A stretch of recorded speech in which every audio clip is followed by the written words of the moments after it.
Hi, I'm Janet Massline, and this is another Moment in the Mass. During Mass, you may have noticed that the priest will break off a small piece of the consecrated host and drop it into the chalice of consecrated wine. This is done in silence, and you could easily miss it. As we've discussed before, the actions of our Mass have meaning and oftentimes go back to the early celebrations of the Mass. The practice of dropping a piece of consecrated bread into the cup may have started because of the ancient Roman custom of the fermentum. Christians in the outskirts could not always travel into the city for Mass with the bishop, so when the bishop broke the bread before communion, he would set aside a piece for each missing group. A minister then brought this fermentum to each place later, where the priest would drop it into the chalice.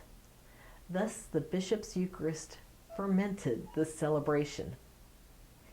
His celebration extended out to even the furthest reaches of his area.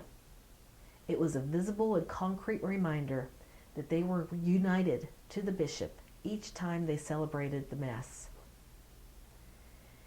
Additionally, there was another aspect of this ritual.